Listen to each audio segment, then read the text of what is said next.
Cette vidéo vous est présentée par la boutique l'îleaujeux.ca, un service personnalisé par une équipe de passionnés d'ici.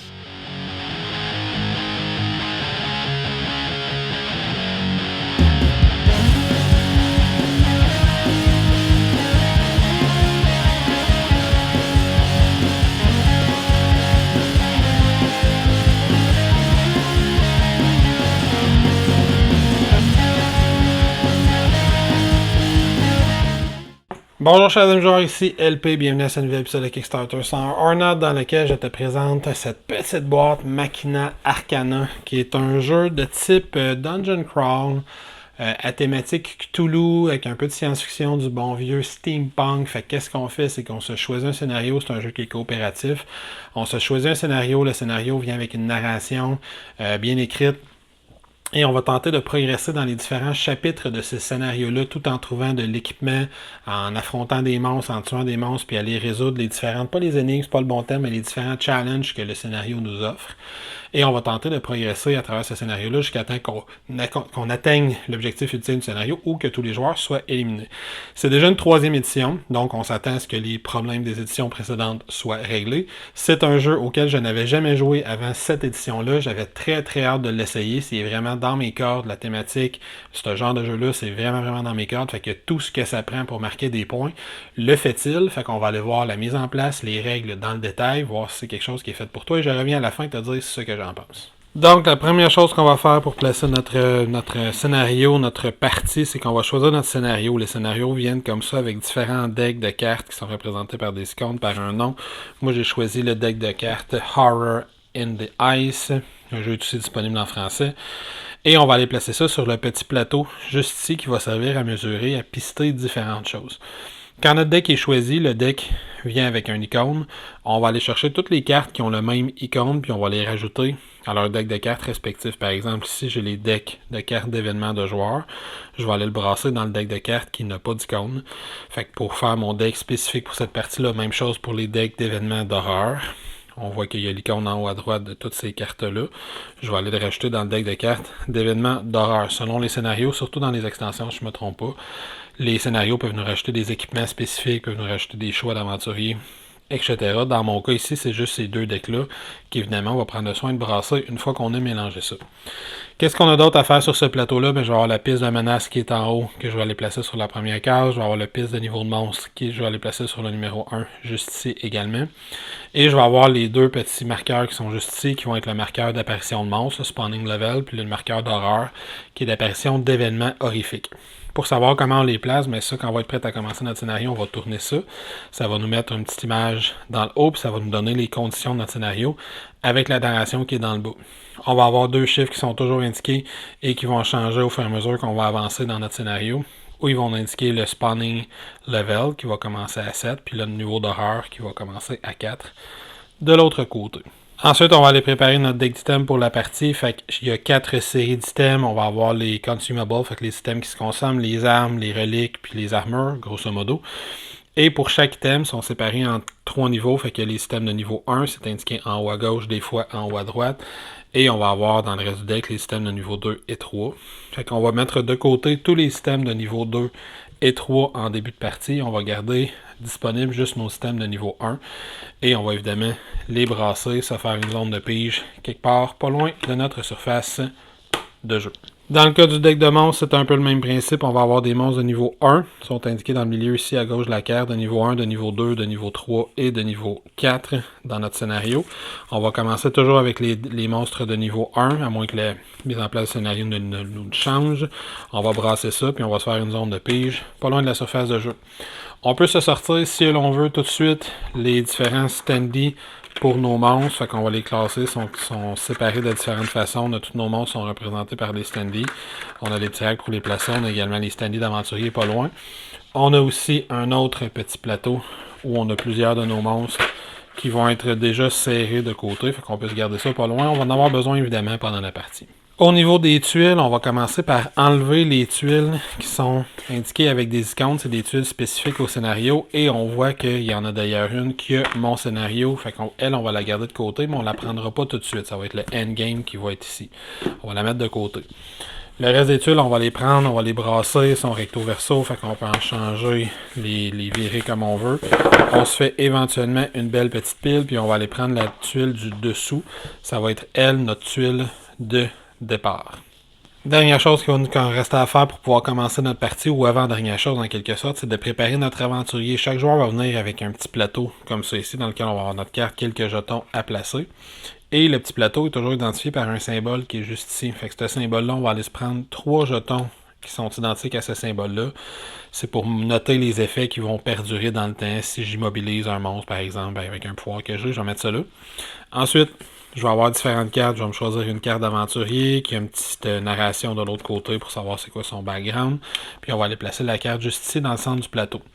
Mon aventurier va venir avec différentes statistiques. Il va venir avec une valeur en armure, une valeur en armure mentale, en volonté, avec un certain nombre de mana, je ne me rappelle plus du nombre, un certain nombre d'énergie qu'il peut accumuler, mais cette valeur-là va commencer à 0, mais ça c'est son maximum. Il va avoir 5 points de vie puis 6 de stamina à tous les tours. On va avoir des petits marqueurs pour tenir compte de ça, fait que mon espèce d'énergie, je vais le mettre à 0 en début de partie.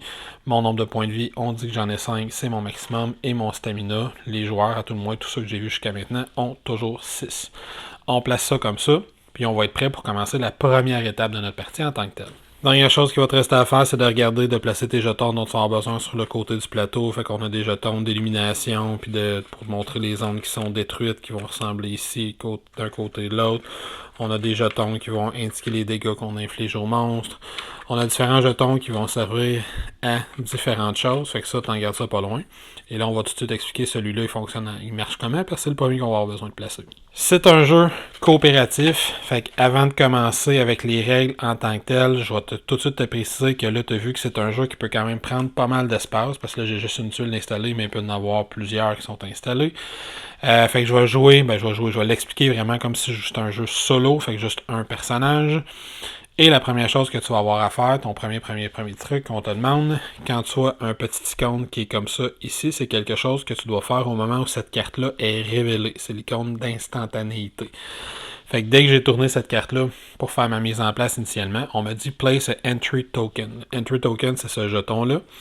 Ce jeton-là, on va aller le placer sur une tuile, quand la tuile est déjà sortie, sur le petit symbole d'orientation qui est sur l'un des 4 côtés de la tuile. Fait qu'on voit ici le petit S, je ne l'ai pas sur les 3 côtés, ça veut dire que ma petite tuile va aller comme ça ici.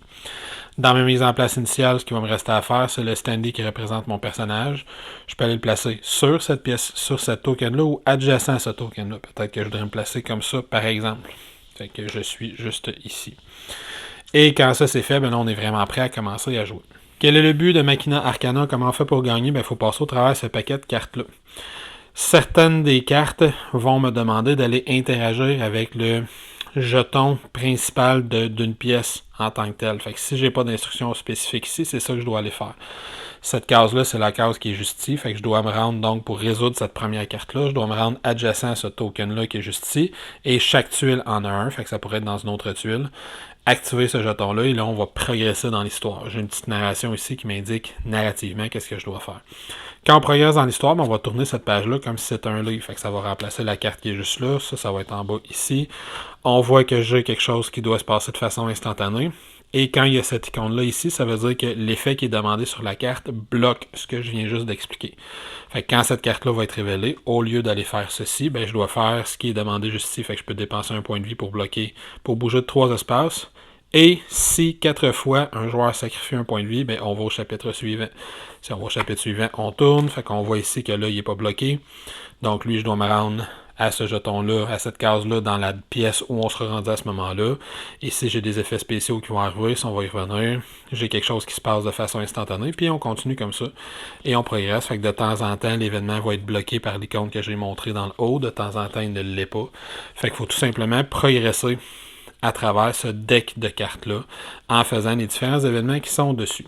De temps en temps, certaines parties vont avoir un effet endgame. Fait que par exemple, quand je révèle cette carte-là, on me dit de façon instantanée Enter the endgame. Fait qu'on va aller ici dans l'endgame. On va révéler ça. Je vais avoir une mise en place particulière à faire. Ça se peut qu'il me demander de chercher la tuile que j'ai mis de côté. Je vais avoir quelque chose à faire pour réussir à gagner la partie, mais ça, je vais vous laisser le découvrir. Pour l'instant, on va se concentrer sur les règles de base. Comment on fait pour perdre? Ben, c'est simple, si tous les aventuriers sont éliminés, dans mon cas, je n'en ai qu'un. Si je tombe à 0 point de vie, la partie est perdue. Une fois qu'on sait ça, un tour de jeu, ça fonctionne comment? Ben, on va suivre la petite structure qui est juste ici. Chaque joueur va avoir une feuille comme ça, super discrète. Fait que le game round, comment il fonctionne? Ben, on a 4 phases. La première phase, il y a la phase des explorateurs où ils vont prendre leurs actions. On a une deuxième phase où il y a la phase de spawn, donc de génération de monstres. Fait que des nouveaux monstres vont apparaître sur le plateau sur leur case de génération. Les cases de génération, c'est des cases qui sont juste ici avec une petite tête de Cthulhu dedans. Ensuite, on va avoir la phase d'horreur où il peut y avoir des événements néfastes et maléfiques qui apparaissent. Et ensuite, on a la phase où les monstres vont s'activer. Quand c'est terminé, ben, on recommence avec la phase 1, puis on continue en suivant toujours ces 4 phases-là jusqu'à temps qu'on passe au travers de ce paquet de cartes-là, qu'on atteigne la condition finale, ou jusqu'à temps que tous les joueurs soient éliminés. Fait que, allons voir tout de suite dans le détail la phase d'explorateur, quelles sont les différentes actions qu'on peut faire. Premièrement, il faut comprendre comment fonctionne la prise d'action. Chaque action va avoir un coût en stamina. Une fois qu'un joueur va avoir commencé à jouer, ce joueur-là va prendre son tour au complet.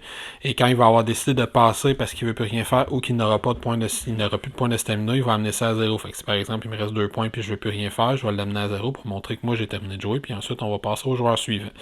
Dans mon cas, j'ai joué une partie solo, je serai donc toujours le seul à jouer. Mais ça ici, ce sont nos points d'action et chaque action va avoir un coût variable. Fait que maintenant, regardons-les une par une. Première action, le déplacement. Chaque case de déplacement que je veux prendre me coûte 1 point de stamina. On peut se déplacer en ligne droite, on peut se déplacer en diagonale. Donc, par exemple, à partir de la case qui est juste ici, je pourrais faire 1, 2, 3, 4, 5 et 6. Tout simplement. Puis ça va se passer tout simplement comme ça. Les murs qui sont ici sont des zones qui sont impassables. Les zones ici sont des portes qui sont ouvertes, les espèces de petites lignes oranges. Ça va être des portes qui sont ouvertes. Il y a des fois des effets qu'on peut faire de scénario qui vont me faire fermer la porte. Fait que là, dans ce cas-ci, je vais mettre une porte comme ça ici pour dire que cet endroit est fermé. Ensuite, on peut casser la porte. Il y a différents effets comme ça ici. Mais on ne peut pas passer évidemment à travers les murs. Les trous noirs comme ça ici, ce sont vraiment des crevasses. Si jamais on se retrouve dans une zone comme ça, on est complètement éliminé du jeu. C'est évidemment pas très recommandé. Et ça fait pas mal le tour pour le déplacement. Il n'y a pas de concept d'attaque d'opportunité, sauf si un monstre a un effet particulier. Fait que si par exemple je suis juste à côté d'un monstre puis je veux me déplacer, il n'y a pas d'effet négatif à se déplacer comme ça. Je peux tout simplement passer. Je peux évidemment pas passer au travers des monstres. Fait que ça c'est pour le déplacement. La deuxième action que je vais pouvoir faire, qui a un lien un peu avec le déplacement, c'est l'exploration. Si on est adjacent à une des sorties de la tuile, par exemple, on voit ici une petite ouverture, fait que je pourrais aller par là. Je peux prendre 2 points d'action pour explorer dans cette direction-là. Quand on explore, on prend une tuile, la tuile qui est sur le dessus du paquet. On va aller voir lequel des 4 côtés a la lettre dont je parlais. Fait que c'est pas ce côté-ci, c'est ce côté-ci. On va aller coller ça à l'endroit duquel je me situais. Puis ensuite, ben là, on va voir s'il y a quelque chose dans cette pièce-là. Il n'y a pas des monstres qui vont apparaître tout de suite. Mais là, on va pouvoir voir s'il y a. Puis là, je vais pouvoir continuer mon déplacement si le cœur m'en dit dans cette direction-là. Là, dans ce jeu-là, il y a un concept important de grille de 2 par 2. C'est-à-dire que si, disons que je continue par là et on décide, je vais l'enlever juste pour l'exemple, je continue à explorer cette pièce-là, puis je me promène, puis je m'en vais jusqu'ici, et j'explore encore une fois par ici. Il ne peut jamais y avoir plus de 2 tuiles de long par 2 tuiles de large. Fait que si je décide d'explorer par là, je rajoute donc une tuile, je vais enlever la tuile qui est dans le bas. S'il y avait une tuile qui était de ce côté-ci, par exemple, et je décide d'explorer de ce côté-là, ben la tuile qui est là va s'en aller. C'est toujours 2 tuiles par 2 tuiles le maximum. Ça peut d'ailleurs faire que des monstres vont disparaître. S'il y avait des monstres sur une tuile que j'enlève les monstres. Par contre, je ne peux pas faire cette action d'exploration-là pour des raisons évidentes s'il y a des aventuriers qui sont sur l'autre tuile. Fait que disons que moi, je suis sur une tuile qui est juste ici, je suis à l'extrémité, je veux explorer, mais il y a un personnage qui se trouve sur cette tuile-là, il ne peut pas parce qu'il faudrait que j'enlève cette tuile-ci. Et comme il y a un aventurier, un héros dessus, il ne peut pas. Par contre, s'il y avait des monstres, on fait juste défausser tous ces monstres-là, ils sont considérés comme étant bannis, sont détruits et ils reviendront plus tard. Mais pour l'instant, on a réussi à les fuir. Fait que ça, c'est ma deuxième action, l'exploration. Autre chose qu'on peut faire pour 2 points d'action, on peut ouvrir ou fermer une porte. Fait que les portes commencent toujours ouvertes. Pour 2 points d'action, on peut la fermer. Fait qu'elle est placée un jeton de porte dessus. Ça va bloquer les déplacements des monstres. Et pour 2 autres actions, je peux la rouvrir plus tard si je veux traverser. Si jamais il y a de quoi, pour 4 actions, on peut détruire une porte. Quand on détruit une porte, elle doit donc évidemment être fermée. Fait que pour 4 actions, on peut la détruire. Fait qu'on enlève ça ici, puis on va mettre un petit marqueur comme ça ici pour montrer que cette porte-là est détruite. Fait qu'elle, on ne pourra plus jamais la fermer. Il y a également les actions qui touchent notre inventaire. Fait que pour 2 actions, on peut échanger de l'équipement avec un aventurier qui est adjacent à nous, pour 2 points de stamina plutôt, j'arrête pas de dire action, mais c'est des points de stamina. Pour 2 points de stamina, on peut échanger avec un aventurier qui est adjacent à nous des cartes équipement. Et puis c'est autant de cartes qu'on le veut, il n'y a absolument aucun problème. Et pour 3 points d'action, on va pouvoir réorganiser son équipement. Fait qu'on va avoir évidemment plein de cartes d'équipement, des cartes qui ressemblent à ceci. Les cartes peuvent avoir des espèces de façons de se combiner entre elles également. Fait que pour 3 points d'action, dans le fond, on peut ouvrir son sac d'inventaire, réorganiser son équipement comme on le veut, réattacher ses améliorations, ses upgrades d'équipement à d'autres cartes, etc. Ça, je vais revenir dans le détail de comment ça fonctionne les cartes d'équipement. Pour l'instant, on se rappelle que ça me prend 3 points d'action pour aller fouiller dans mon équipement et réorganiser ça comme je le veux. Les autres choses qu'on peut faire avec nos points de stamina, c'est d'interagir avec les différentes icônes qui sont sur le plateau. Fait qu'on va avoir différentes icônes. On va avoir les icônes de spawn de monstres. Fait que c'est les espèces de petites têtes cthulhuesques comme ça ici. On peut interagir avec ça. On a les icônes d'événements qui sont les petites cartes comme ça ici. On a les icônes de coffres qui sont là ici. On a les icônes de workshop qui est l'icône juste ici. On a les recharge station qui sont l'icône juste ici. Et on a l'icône de scénario qui est juste ici. Fait que chacun de ces icônes-là, on peut pas. Il y a également les leviers pour les pièges qui sont juste ici. Et chacun de ces icônes-là, on peut payer des points d'action pour interagir avec. Fait qu'allons voir comment ça se passe. Premièrement, pour une combinaison de 3 points de stamina et de 4 d'énergie, ça veut dire que si je suis hot, fait que j'ai rempli ma réserve d'énergie au maximum parce on se rappelle qu'elle part à 0, je peux dépenser 4 d'énergie et 3 points de stamina pour sceller une zone de génération de monstres. Donc les petites têtes de Cthulhu, il y en a 2 par tuile. Quand je fais ça, ben là, ça a plusieurs impacts sur la partie. Premièrement, ce qu'on va faire, c'est qu'on va mettre 2 jetons de destruction dessus. Parce qu'il y aurait moyen qu'il y en ait juste un, puis ça veut dire autre chose. Fait qu'on met 2 jetons de destruction dessus. Ça montre que cette zone-là est fermée. Deuxièmement, on va mettre une zone, le jeton de destruction, mais de l'autre côté. Donc un jeton d'illumination sur la case de scénario de la tuile sur laquelle je me trouve. Ensuite, si le niveau de menace, fait que ce petit jeton-là, s'il n'est pas au minimum, on va le reculer de 1. Fait que par exemple, je l'amènerai juste ici, comme ça ici. Et finalement, s'il y avait eu un monstre sur la zone de génération de monstres, ben, il serait décédé. Fait qu'on comprend qu'on peut le faire même s'il y a un monstre dessus. Une autre chose que je peux faire, c'est si je suis adjacent à un levier de trappe, je peux l'activer. Je ne l'activerai probablement pas si j'étais sur cette case-là, mettons que je suis comme ça. Et toutes les cases qui sont des trappes, c'est-à-dire toutes les cases qui sont quadrillées, fait que par exemple, si les 4 cases qui sont ici, toutes les cases qui sont ici, tous les monstres, toutes les créatures qui sont sur cette case-là, au moment où j'active la trappe, se font attaquer par 3 dés noirs. Qu'on va résulter les dés, on va comparer ça avec leur défense, puis ils vont recevoir des dégâts. Ce sont les mêmes règles que le combat, fait qu'on va revenir pour le combat plus tard. Mais grosso modo, on comprend qu'on attaque avec 3 dés noirs toutes les créatures qui sont présentement sur des cases de piège quand on active le levier d'un piège. Chaque levier ne s'active qu'une seule fois, fait que comme on a fait pour la zone de spawn, on va mettre un petit jeton de destruction dessus pour montrer qu'on ne peut plus activer ce levier-là.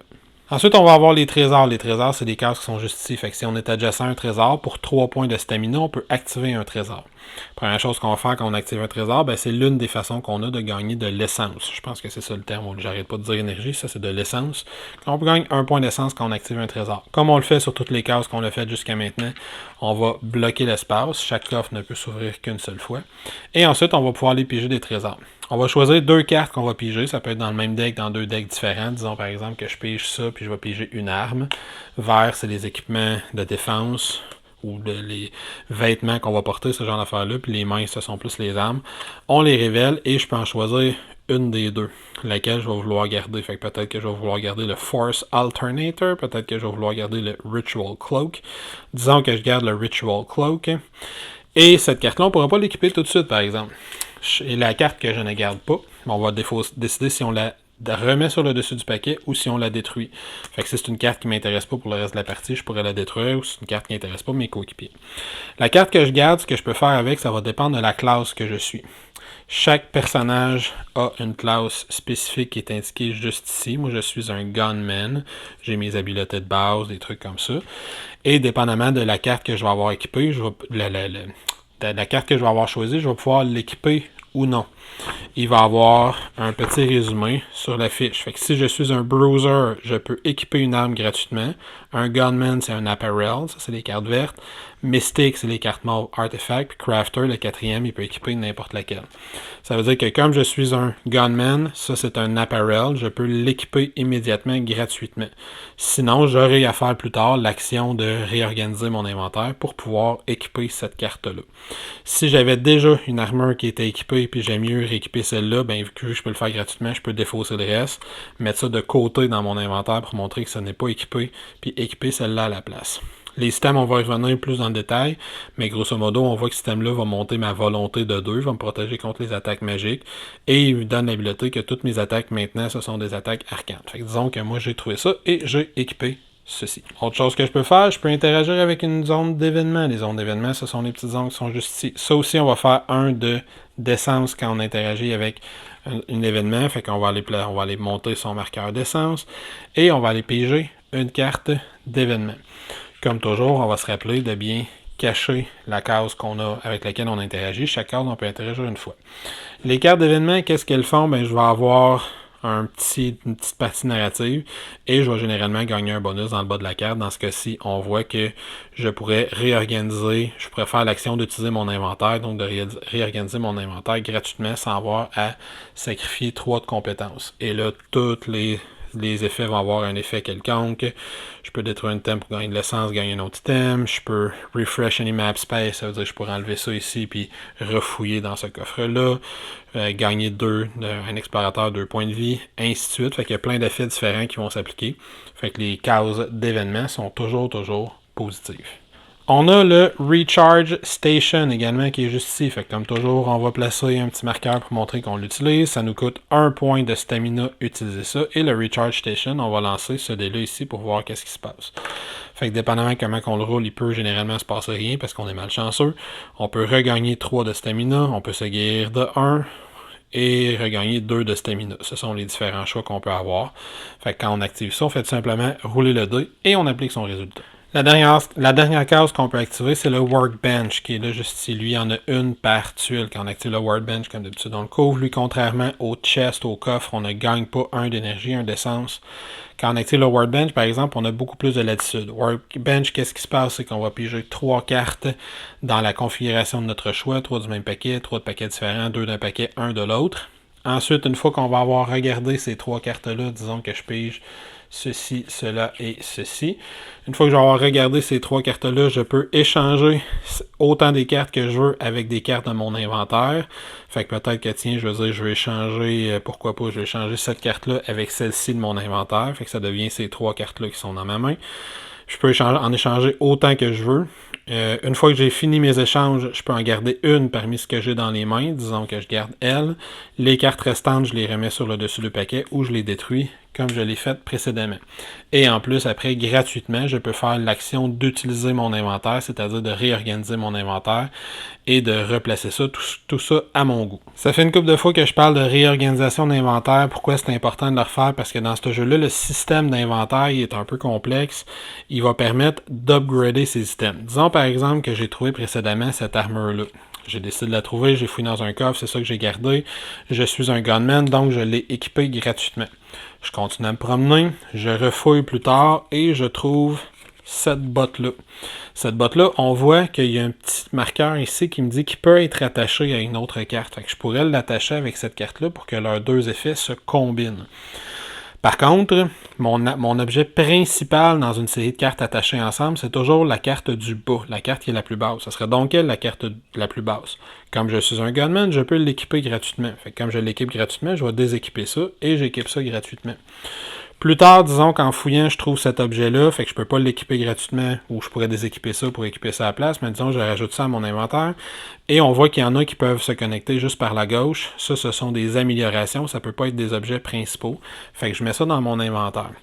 J'ai trouvé également une arme à feu dans mon inventaire, et pourquoi pas, si je fouille là-dedans un petit peu, tiens, disons que on va essayer de se trouver quelque chose qui pourrait marcher, tiens, disons que j'ai trouvé ça comme ça ici, que j'ai dans mon inventaire. Plus tard, je paie 3 stamina pour faire une action pour réorganiser mon inventaire. Commençons par ma botte. En réorganisant mon inventaire, on voit que je pourrais coller mon armure comme ça ici avec. Je pourrais coller les espèces de lunettes, les lentilles qui vont sur le dessus, et je pourrais coller l'amélioration qui va aller comme ça ici. Ça devient tout un item. Et là, tous les effets qui sont sur toutes les cartes s'activent. Fait que quand il y a un Horror Event, je peux bouger d'un espace. Quand je suis touché, je peux bouger d'un espace. Je peux dépenser 1 d'essence pour pouvoir viser les cibles qui sont éthérées. Je peux scraper cette carte-là, c'est ça qui veut dire le petit X. Je peux défausser cette carte-là pour me guérir de 1, ainsi de suite. Et mon arme à feu, je pourrais faire la même chose. On voit que je pourrais l'équiper comme ça ici, pour faire accrocher mon Glimpse Catcher après mon Cicatrizer. Et là, ça me donnerait différentes habiletés. Même quand j'utilise cette attaque-là, cette habileté-là s'applique. Puis quand j'utilise cette attaque-là, cette habileté-là s'applique aussi, parce que les deux sont le même item. Fait que le système d'item va fonctionner comme ça. Dans les reliques, fait que dans les systèmes mauves, il n'y a pas d'item qui s'attache. Et dans les cartes grises, ce sont des consumables. Fait qu'ils ont tous cette icône-là qui dit que quand j'utilise cet item-là, je dois le défausser. Fait que c'est pour ça que souvent, on va vouloir utiliser la capacité de réorganiser son inventaire pour pouvoir les attacher, les upgrades qu'on a les uns avec les autres, puis éventuellement se faire des items puissants. La dernière chose que je peux faire dans mes actions, c'est activer l'espace d'un chapitre. Ça fait que c'est cette case-là ici. C'est ça qui va faire progresser dans l'histoire. Il y a 2 façons de le faire. Si l'espace est illuminé parce que j'ai précédemment fermé une zone de spawn, ça me coûte juste 1 d'énergie, 1 de stamina, dis-je, pour pouvoir l'activer. Quand je l'active, je vais le virer de bord pour montrer qu'il est détruit, puis ensuite on va tout simplement tourner la carte pour progresser. On rappelle qu'on ne peut pas activer ça si la carte présentement est bloquée à cause de cette icône-là. Si la zone n'est pas éliminée, fait que disons qu'il est dans cette situation-là, à la place, ça va me coûter 3 de stamina et 3 d'énergie pour faire exactement la même chose. Fait que je vais mettre un jeton détruit, puis on va flipper la carte pour montrer qu'on avance dans le scénario. Les dernières choses que je peux faire avec mes points de stamina, c'est généralement lié avec des objets que je vais avoir. Fait que ça va être d'activer des habiletés. Fait que là, ici, quand il y a l'icône de stamina, ça m'indique combien ça coûte activer cette habileté-là. Fait que je peux courir dans une direction, je peux regarder les 2 premières cartes d'un deck, les réorganiser en payant 1 de stamina, dépendamment des systèmes qu'on va avoir d'équiper. Évidemment, sur ces items-là, on l'a vu tantôt dans mes exemples, il va y avoir certaines des cartes que ça va être des attaques. Fait que lui, par exemple, ça va être écrit, je peux attaquer, ça me coûte 3 de stamina pour attaquer une cible jusqu'à 4 cases de distance. C'est une arme à feu, évidemment. Et je vais attaquer à 3 dés blancs quand je fais ça. Si je réussis à tuer la cible, je roule 1 des 10. Et si je roule 7 ou plus, je me guéris d'une case. Les joueurs sur leur propre fiche vont généralement avoir des habiletés d'imprimer. Fait qu'on voit que pour 2 de stamina, je peux attaquer quelque chose à 3 cases de distance. J'attaque à 1 des blancs. Et je vais réduire le range, donc la portée de ce monstre-là, de 1. Pendant un tour, puis ça peut se cumuler juste une fois. Fait que même si je l'attaque plusieurs fois, ça se cumule pas plusieurs fois. C'est à ça que ça sert le petit 1 qui est juste ici. Je peux le cumuler juste une fois. C'est à ça que ce genre de marqueur-là va servir. Fait que si j'attaque un monstre en faisant ça, je vais mettre un jeton dessus pour y rappeler que j'ai un effet qui est actif dessus. Ce qui veut dire que là, tout ce qui me reste à expliquer pour le tour des joueurs, c'est comment ça marche attaquer des monstres. Quand je vais vouloir attaquer un monstre, ça va être une attaque physique ou une attaque arcane. Par défaut, ça va être des attaques physiques. L'effet va me le dire si c'est une attaque arcane. On l'a vu tantôt, j'avais trouvé une armure qui me permettait de transformer toutes mes attaques en attaques arcanes. Fait que disons que je vais attaquer un monstre, je dois avoir une ligne de vue, fait que ça doit pas passer au travers des murs quand je vois le monstre. Fait que si je suis ici, je peux pas attaquer le monstre qui est juste ici parce que je ne le verrai pas à travers le mur, tandis que si je suis juste ici, je vais voir le monstre qui est juste là. La portée va être déterminée par mon arme. On peut avoir des objets, des aptitudes qui déterminent la portée, qui changent la portée. Fait qu'on voit que j'ai une portée de 4, ça me coûte 3 de stamina de l'attaquer, je l'attaque à 3 dés blancs. L'attaquer à 3 dés blancs, il y a des dés blancs et des dés noirs dans le jeu, ça va tout simplement dire qu'on roule les 3 dés blancs et on additionne, j'ai eu une valeur de 3 au total. On va aller voir sur la carte du monstre. Est-ce que j'égalise ou je bats son armure? Dans ce cas-ci, il y a une armure de 4. J'ai pas réussi à y infliger 1 point de dégâts. Si j'avais réussi à rouler juste un petit peu plus haut, disons que j'ai roulé 4, j'égalise ou je bats son armure, je lui inflige 1 point de dégâts. Ce monstre-là un seul point de vie. Fait qu'en y infligeant un point de dégâts, ben, je vais enlever le monstre et je vais le défausser, tout simplement. Et on va continuer à rouler comme ça. Quand on réussit à tuer un monstre, on va également faire un d'essence qu'on va gagner à chaque fois qu'on réussit à tuer un monstre. Fait que les attaques ne sont pas plus complexes que ça. Si j'avais fait une attaque arcane, le principe est exactement le même, mais on va comparer avec sa volonté plutôt qu'à comparer avec son armure. Certains monstres vont avoir plus qu'un point de vie, fait que si je réussis à infliger un point de dégâts à un monstre qui en a plus qu'un, on va tout simplement le mettre sur la carte. Chaque standee, chaque monstre est unique, fait que je sais que cette carte-là, le Kutun, c'est ce monstre-là que je viens d'enlever, parce qu'il n'y a pas deux standees, il n'y a pas deux cartes Kutun dans le jeu, il y en a juste un, fait que je sais que c'est ça ici. Quand tous les joueurs ont fini de jouer, dans ce cas-ci, quand j'ai fini de jouer vu que je suis seul, on arrive dans la phase de spawn de monstres, d'apparition de monstres. Qu'est-ce qu'on va faire dans la phase de spawn de monstres? C'est très simple. On va reprendre un D10 comme ça, avec des chiffres pas super faciles à lire. On va le rouler. Dans ce cas-ci, j'ai obtenu 10. T'es un RPGiste, un rôliste, tu sais que ça veut pas dire 0. Et si on égalise ou on bat la valeur de spawn, on va faire apparaître un monstre. Fait que dans ce cas-ci, si j'ai 7 ou plus, parce que ma valeur de spawn est à 7, il y a un monstre qui apparaît. Quand un monstre apparaît, on va révéler la première carte du deck de monstres. On va baisser ça un petit peu. On va révéler la première carte du deck de monstres. C'est un Kutun, évidemment. Et on va le faire apparaître sur la zone de spawn qui est la plus proche de moi. Si le deck de cartes était vide, on va reprendre toute la pile de cartes qui ont été tuées. Fait que notre défausse, on va la rebrasser puis on va en piger une à la place. Si le deck de cartes est vide malgré tout, ben à la place, on va augmenter ce niveau-là de threat de 1 à chaque fois qu'on n'est pas capable d'ajouter un monstre. Qu'est-ce qui se passe si j'obtiens plus bas que le chiffre? Disons que j'ai été chanceux puis j'ai roulé 1. Ben, à la place d'avoir un monstre qui apparaît, fait que lui il est pas là, lui il est pas là. À la place d'avoir un monstre qui apparaît, cette valeur-là va baisser de 1. Puis ensuite, un monstre va apparaître. Puis ensuite, plutôt, on va passer le reste du tour, il n'y a pas de monstre qui va apparaître. Si au tour suivant, je fais mes trucs, je roule, j'ai roulé encore un, ça a baissé. Fait qu'on comprend qu'à un moment donné, je vais rouler égal au plus haut. Quand on le roule, ben là, à ce moment-là, le monstre apparaît, on le fait apparaître et on réinitialise la valeur de spawn jusqu'à sa valeur initiale. La valeur initiale, on se rappelle, elle est toujours écrite sur la carte où on est rendu et elle va changer selon comment on va avancer dans le scénario. La prochaine partie du scénario, ça va être 6 plutôt que 7. Les monstres auront plus de chances d'apparaître. Je précise également que si la case est inoccupée, la case plutôt de spawn est occupée. Fait que si par exemple on est dans cette situation-là et je roule, on était comme ça, j'étais à 4, je roule un 6, je roule donc plus haut. Ça, je le ramène. Il y a un monstre qui apparaît, c'est une witch. Fait que la witch, on l'a ici. On la voit juste ici. Je ne te l'ai pas montré à l'écran, mais c'est une witch qui est apparue. Fait qu'on va aller chercher, comme la zone de spawn qui est ici est occupée, on va aller chercher la prochaine zone de spawn pour voir elle est où. Ça va être juste ici, la zone la plus proche. Et voilà, ça c'est pour les apparitions des monstres. Quand on a fini la phase de spawn, on va vérifier la phase d'horreur. Fait que là, on va regarder s'il y a un événement d'horreur qui apparaît. C'est exactement le même principe. On va rouler un des 10. On va regarder si on bat ou égalise la valeur d'horreur qui est la valeur de droite. Dans ce cas-ci, j'ai roulé 1, fait qu'il ne se passe rien, mais le jeton va descendre. Si au tour suivant, je roule 3, ben là, je suis égal. Fait que cette fois-ci, je le réinitialise, mais je pige une carte d'horreur. Et les cartes d'horreur, c'est l'inverse des cartes d'événements d'aventurier que j'ai déjà eu. Fait qu'il va y avoir une partie narrative et il va y avoir un effet néfaste qui va s'appliquer. On voit ici, c'est instantané, c'est le même compte. Tous les explorateurs doivent déséquiper leur carte artefact. Fait que si j'avais une carte artefact qui était équipée dans ma zone, je la déséquipe. J'aurai à prendre 3 points de stamina éventuellement pour réorganiser mon inventaire. Puis là, je vais pouvoir la rééquiper. Et il peut y avoir un paquet de choses. Il peut y avoir beaucoup d'effets instantanés. Et il peut y avoir des effets comme celui-là qui vont modifier le comportement des monstres.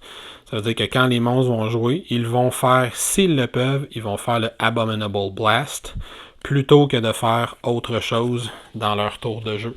Et tant que cette carte-là est visible, fait que tant que c'est elle qui est la première de la défausse des cartes d'horreur, c'est ça que les monstres vont essayer de faire pendant leur tour de jeu. L'autre chose qui se passe, c'est qu'à chaque fois qu'on va piger une carte d'horreur, donc à chaque fois que notre D10, on roule et on égalise ou on bat la valeur d'horreur qui est à droite et qu'on a réinitialisé la valeur d'horreur, notre piste de menace en haut va monter de 1. Puis elle va aller éventuellement jusqu'au bout. Si elle est censée monter de 1 et elle est déjà au bout, on la réinitialise et à la place, on va avancer le jeton juste ici, dans le bas du plateau. Qu'est-ce qui fait ce jeton-là? Ben là, on voit que je suis rendu au niveau 2. Fait que dans mes monstres niveau 2. On va toutes les prendre et on va les ajouter à notre réserve de monstres qu'on va les brasser ensemble. Fait que maintenant, je suis rendu avec des monstres de niveau 1 et de niveau 2 jusqu'à la fin de la partie. Et à partir de maintenant, à chaque fois qu'on va tuer un monstre, si c'est un monstre de niveau 1, on va le sortir du jeu. Fait que le jeu va devenir de plus en plus difficile de façon progressive. Et quand on va refaire le tour de la piste de Thread, ben là, les monstres de niveau 3, les monstres de niveau 4 vont apparaître jusqu'à temps qu'on arrive au maximum de la piste. Et si vous avez le malheur d'avoir le niveau de monstre qui est à 5, mais là, on comprendra que les monstres de niveau 4 vont rester jusqu'à la fin de la partie. Fait qu'eux autres, c'est les seuls qu'on défaussera jamais. Mais tant que si je t'ai rendu là, par exemple, je tue un monstre de niveau 3, au lieu de le remettre dans la défausse de monstre, je le mets dans la boîte. Si je suis rendu ici, je tue un monstre de niveau 4, lui, je le remets dans la défausse, il va revenir. Par contre, une fois qu'on est rendu au niveau 5, à chaque fois que le threat monte de 1, je dois détruire l'une des cartes équipement que je possède. Fait qu'à chaque fois que ça monte, et ça monte souvent, on va détruire une de ces cartes équipement. Ensuite, la dernière phase, c'est le Monster Phase. Le Monster Phase, les monstres vont tout simplement s'activer de gauche à droite. En début de partie, les monstres sont tous considérés comme mindless, c'est-à-dire qu'ils vont tout simplement respecter ce qui est demandé par leur carte action. En les activant de gauche à droite, on va prendre les cartes une par une. Ça va nous indiquer le nombre de points de stamina que ce monstre-là a et qu'est-ce qu'il essaie de faire avec sa stamina. Toujours en calculant que s'il a besoin de se déplacer, ça va coûter un point de déplacement, un point de stamina par déplacement. On voit que lui, ce monstre-là, il est immobile, il ne bougera jamais. C'est pour ça qu'il y en a juste un. Fait qu'il va tout simplement faire ça une fois par tour. Fait que si un monstre blessé, il va le guérir de 1. Sinon, il attaque avec une arcane tous les explorateurs à 3 dés blancs. S'il m'attaque à 3 dés blancs, mais on va rouler ça. On voit qu'il réussit un résultat de 3. Ça égalise ou ça bat ma valeur de Willpower. Comme il m'a attaqué avec Arcane, je vais vérifier Willpower. Comme il a réussi à m'égaliser ou à me battre, il me fait 1 point de dégâts. S'il m'avait attaqué avec une attaque non arcane, on aurait comparé avec mon armure. Et on n'oublie pas que je peux avoir, je compte les valeurs de mes cartes équipements qui sont équipées. Fait que si j'avais cette carte-là d'équipement d'équipé, par exemple, j'aurais plus 1 de Willpower. Les autres monstres, ben, vont fonctionner de la même façon. Fait que disons que la Witch, mettons qu'elle est juste ici. Elle va vouloir, elle a 4 points d'action. Elle va vouloir d'abord et avant tout viser un Action Space. Fait qu'avec 2 points d'action. Et aller le détruire. Fait que je regarde avec 2 points d'action. Elle pourrait faire 1, 2. Elle est adjacente à un Action Space. Ensuite, elle va détruire la case. Elle va détruire l'Action Space. Et elle va m'attaquer avec un dé noir et 2 dés blancs. À un maximum de 2 de portée. Fait que 2 de portée, 2 de portée. Elle détruit le trésor. Elle m'attaque avec 2 de noir, 1 de blanc. C'est arcane. Elle me fait un autre point de dégâts. C'était le contraire. C'était 1 noir, 2 blanc. Mais c'est pas grave. On comprend l'exemple. S'il n'est pas capable de faire ça, ben celui qui est ici, elle va essayer de venir m'attaquer en mêlée. Parce qu'il n'y a pas de portée juste ici. Elle m'attaquera avec 3 de noir en mêlée. Je veux pas tant que ça arrive.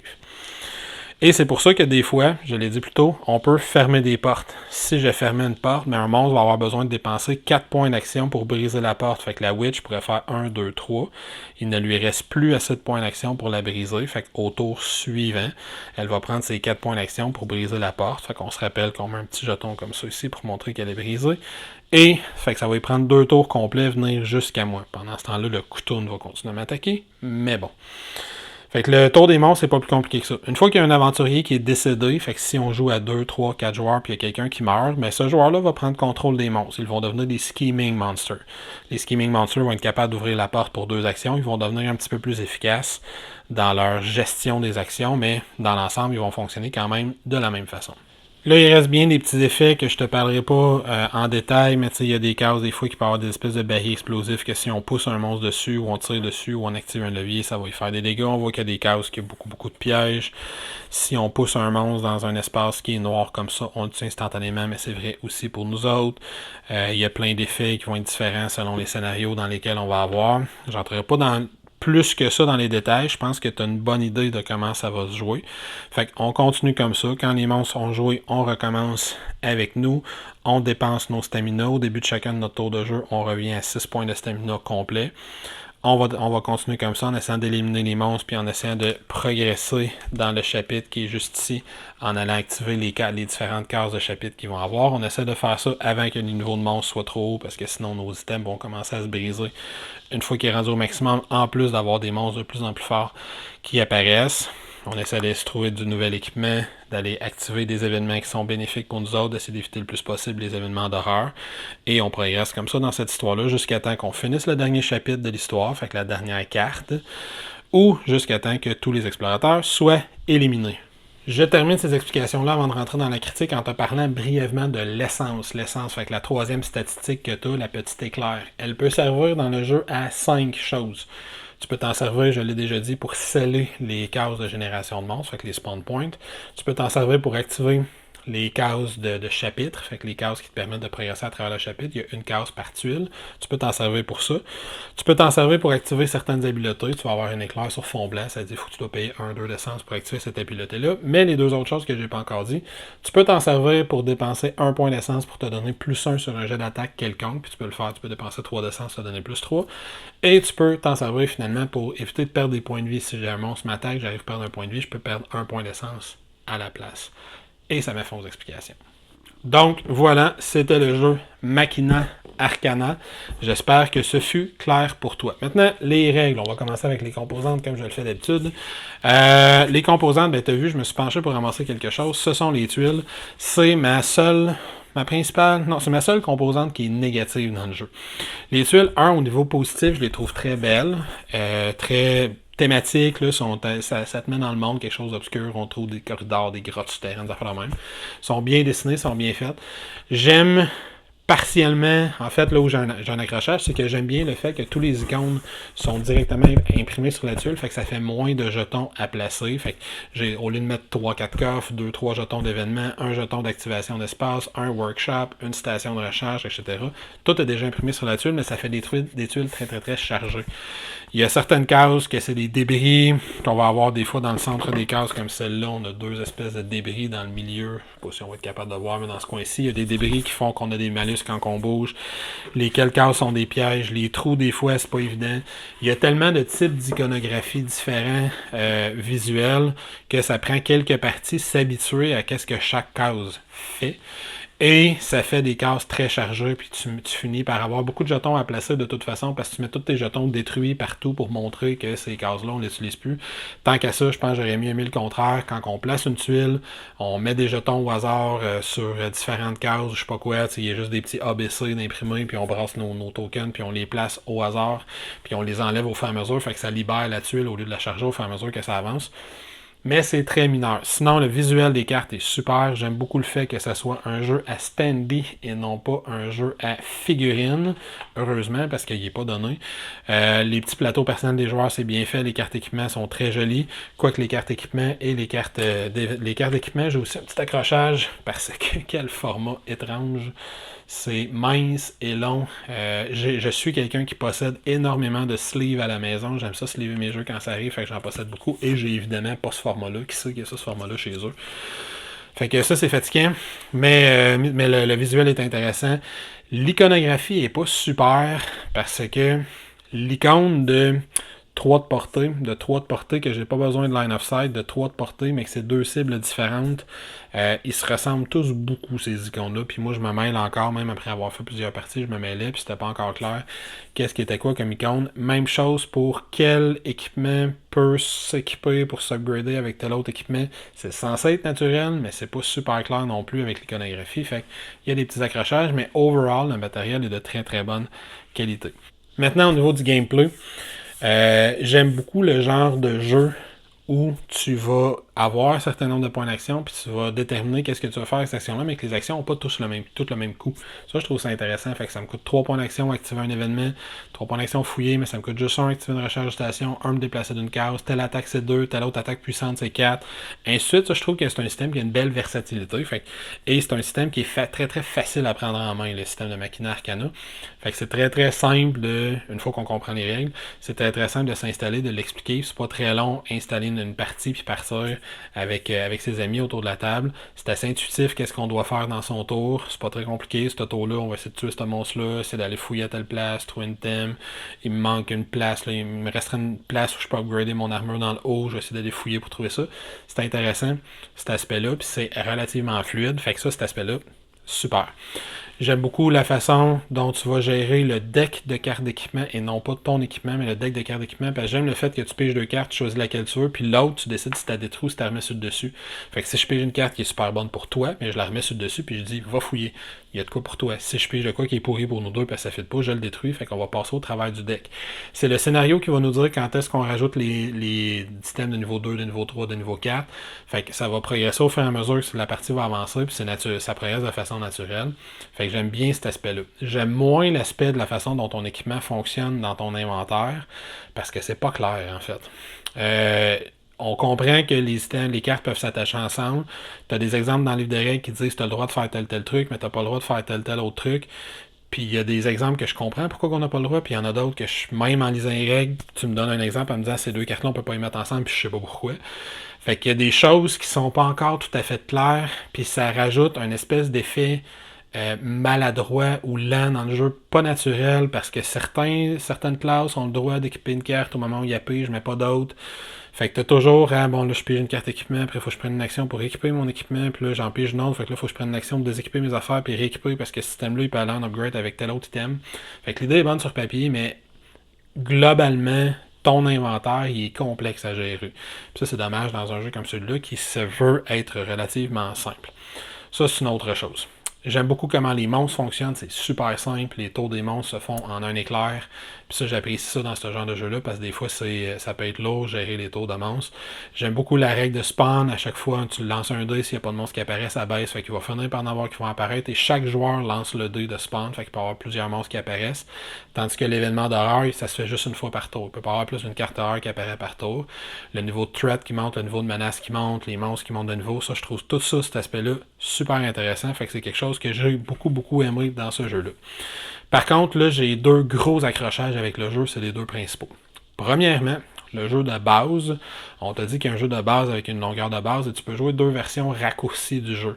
Le scénario que j'ai choisi de te montrer en exemple a toutes ces cartes-là que je dois passer. Chaque carte me dit que je dois aller explorer une tuile et aller activer l'espace principal de cette tuile-là, l'espace de chapitre de cette tuile-là pour passer au chapitre suivant. Et certaines de ces cartes-là vont avoir l'icône qui montre que je dois faire quelque chose de différent pour activer. C'est long. La partie normale, en jouant solo, en contrôlant 2 personnages, c'est du 4 heures. Ça n'a aucun bon sens tellement que c'est long comme jeu. Et ça serait pas si grave si tu avais une belle progression dans le jeu, si ton personnage évoluait. Ton personnage n'évolue pas. Tu fais juste trouver de l'équipement, c'est tout. Ton personnage ne gagne pas de nouvelles compétences, pas de nouvelles habiletés. Toutes tes nouvelles habiletés viennent de ton équipement.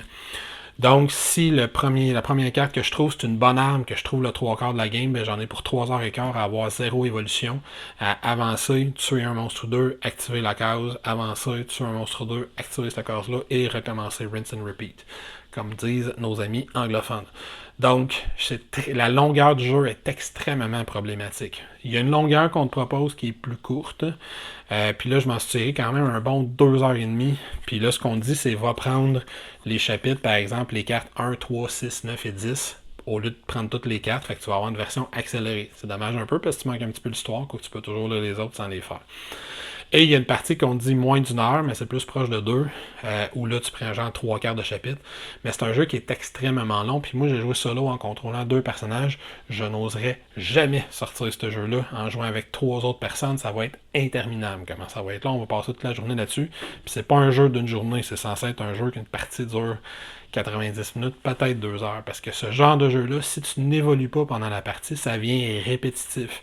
Je me promène, il y a un monstre qui apparaît, il est un petit peu plus fort que le dernier que j'ai croisé, mais moi j'ai le même fusil spécial avec des tentacules qui sortent de partout, puis des taches noires qui viennent d'un univers parallèle, qui vont attaquer ce monstre-là. Moi je suis pareil. Fait que, au niveau de la progression, moi le jeu m'a accroché énormément. Mais mis à part ça, au niveau du fait que ton personnage ne progresse pas et la longueur du jeu, ce sont mes 2 principaux points négatifs.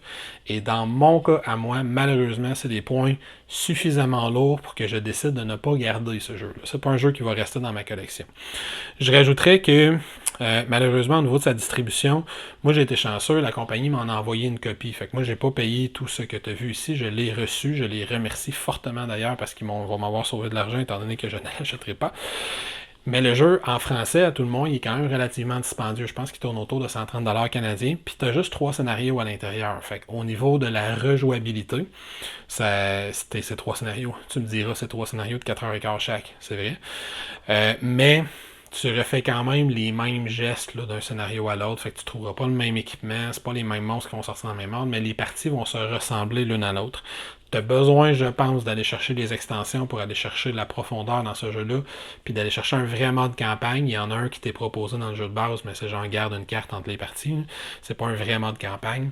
Fait que si tu veux aller chercher la vraie campagne, tu as besoin des expansions. Puis là, tu parles d'un 75-80$ canadiens de plus par expansion. Ça commence à être un jeu très très dispendieux pour un jeu qui n'est pas si profond que ça en termes de choix stratégiques, tout ça que tu vas avoir à faire pendant ton tour de jeu. Tu te promènes, tu tues des monstres, tu fouilles, tu actives des cases d'événements. C'est quand même un jeu au niveau tactique que j'aime beaucoup, l'aspect où tu dois vraiment compter comment tu vas optimiser ton tour de jeu, comment tu vas optimiser ton efficacité, tes actions, tes mouvements, quel monstre tu vas vouloir tuer, dans quel ordre, etc. Surtout quand tu as 2 bonhommes, là, je l'ai montré en solo, mais quand tu as 2 personnages sur la map en même temps, c'est très intéressant. Ça, il est vraiment intéressant au niveau tactique, mais pour moi, il est trop long. Et malheureusement, ton personnage ne progresse pas suffisamment à l'intérieur d'une partie pour justifier cette longueur-là. Je rajouterai finalement, puis ça je trouve ça super malheureux, c'est le livre de règles. Étrangement, le jeu vient avec 2 livres de règles, il y a un petit guide d'apprentissage, qui n'est pas tout à fait un guide d'apprentissage, c'est comme 6 tours de jeu, 5 tours de jeu.